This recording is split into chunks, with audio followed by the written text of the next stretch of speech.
السلام علیکم دوستان نهایت عزیز و گرامی. به چینل یوتیوب ما خوش آمدید. چینل ما را لایک کنید، شیر کنید و سابسکرایب کنید. دوستان عزیز، رابعه بصری را می شناسید؟ کسی که تاج الرجال و ام الخیر لقب داشت.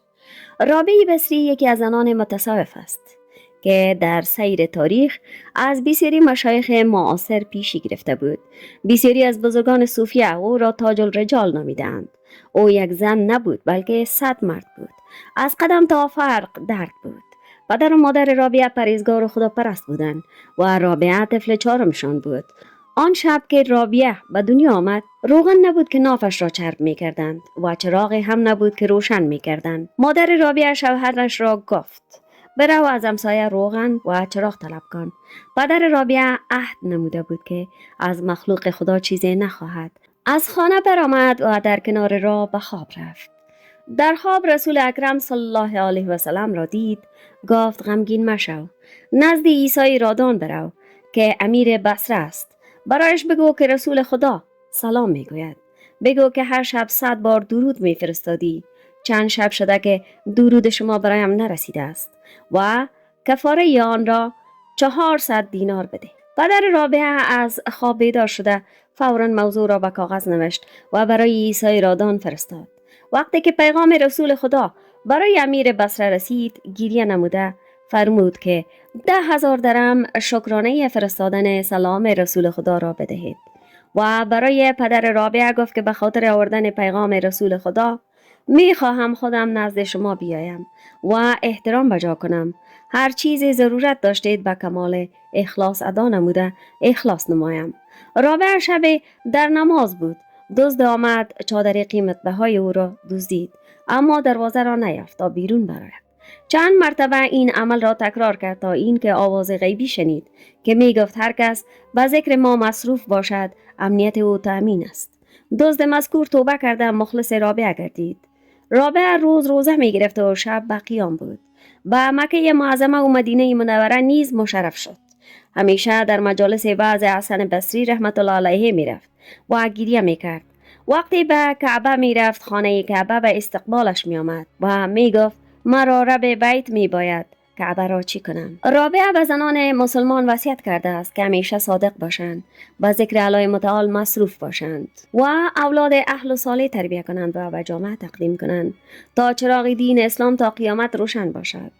رابعه ادویه لقب گرفته به تاج الرجال با کنیه ام الخیر.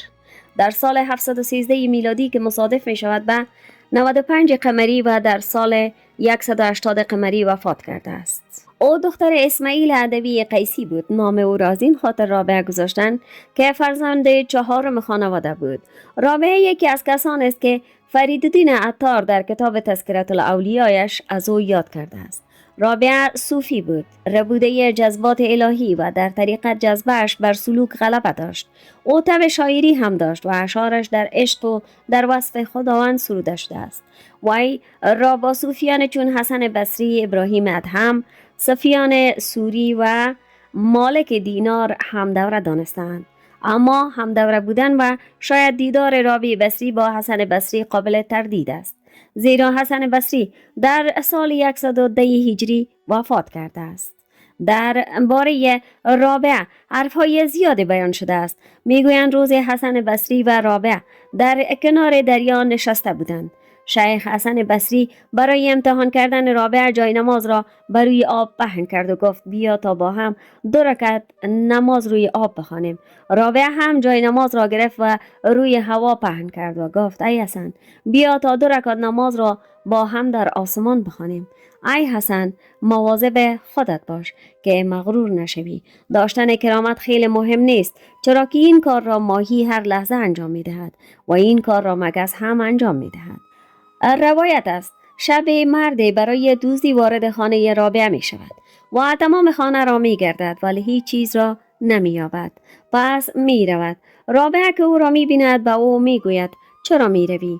دزد می گوید: پس چه کار کنم؟ می گوید: آنجا کوزه آب است، وضو بگیر و 2 رکعت نماز بخوان. مرد دزد به سخن او گوش می دهد و رابعه نیز برایش این گونه دعا می کند: یا الله بزرگ، این مرد به خانه من پناه آورده است. او را از منزل من ناامید مکن. با فرمان الله قلب مرد نرم شد و نزد رابعه توبه کرد و دست از کارهای بد برداشت. رابعه یک زن عارف و خدا ترس بود که چون شمع فروزان در راه الله و برای رضای او سوخت و باعث شد که زندگانیش سرمشق بزرگ برای زنان و حتی مردان و چراغ روشن بر فراز راه آیندگان گردد. رابعه بصری از بزرگترین عرفای زن است و اندازه‌ای که الله متعال را دوست داشت به همان اندازه از وی می ترسید. هیچ انسانی با ایمان به اندازه وی گریه نمی کرد. آنقدر می گریست که محل نماز و سجده اش تر می شد. هر کس آیتی از قرآن را تلاوت می کرد گریه می کرد. از سر شب تا صبح مشغول عبادت می بود و بعد از نماز صبح قدر می خوابید و بعد از بیدار شدن می فرمود ای نفس تو چرا آرام گرفتی در حالی که از بیم و امید به درگاه پروردگارت بی اطلاعی. ای رابعه کمتر بخواب زیرا چیزی نمانده تا با آرامش و آسایش ابدی برسی. رابعه هیچ علاقه به دنیا نداشت و زندگی دنیا را صرف به علاپرستی میخواست.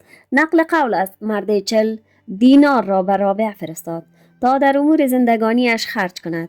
هنگامی که پول به دستش رسید به گریه شد و گفت من شرم دارم که از خدا چیزی بخواهم که تمام دنیا در اختیارش است.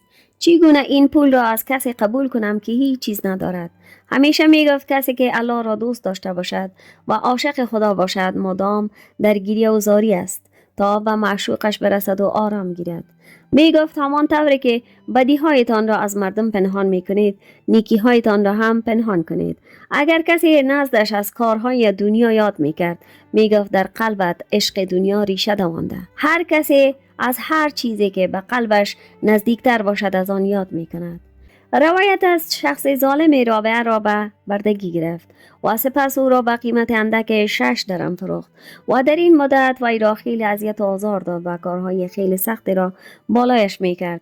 بالاخره رابعه فرصت پیدا کرد تا راه فرار را در پیش گیرد ولی در حین فرار دستش شکست. پس شروع کرد به گریه کردن و گفت ای الله بزرگ هرچند غریب و بیکسم و دستم نیست شکسته ولی باز هم راضیم بر رضایتت. تنها آرزویم این است که بدانم از من راضی هستی یا خیر. ندا آمد که ای رابعه غصه نخور. مقام و منزلت تو خیلی بالا می رود تا جایی که فرشتگان آسمان به تو غبطه خواهند خورد. رابعه وقتی این مژده را شنید خیلی خوش شد. از فرار پشیمان شد و به نزد مالکش برگشت. روزها روزه و شبها را به عبادت و راز و نیاز الله می پرداخت. در یکی از شبها که مشغول عبادت بود مالکش صدایش را شنید بیدار شد. متوجه شد که ناله و فریاد رابعه است که می گوید خدای من تو می دانی که دلم رضای تو را می خواهد و چشمم فرمان تو را.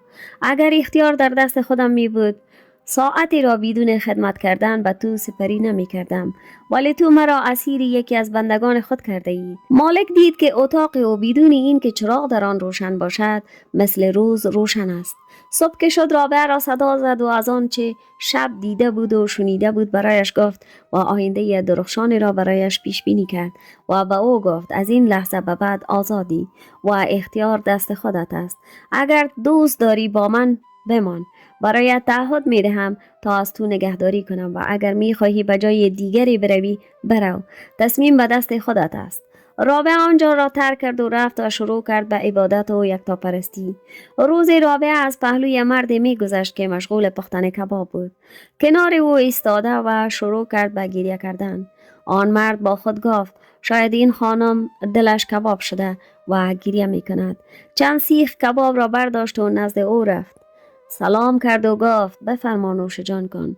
رابعه با چشمان گریه گفت برادرم من اشتهای کباب ندارم و به خاطر آن گریه نمی کنم.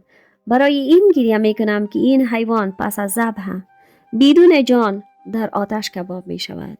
ولی روزی می رسد که انسانها را زنده زنده در آتش می اندازند. من برای آن روز گریه دارم نه چیز دیگری. دوستان عزیز ای بود موضوع امروزی ما. امیدوارم که مورد توجهتان قرار گرفته باشد. لطفاً چینل ما را لایک، شیر و سابسکرایب کنید. منتظر انتقادات و پیشنهادات سالم شما.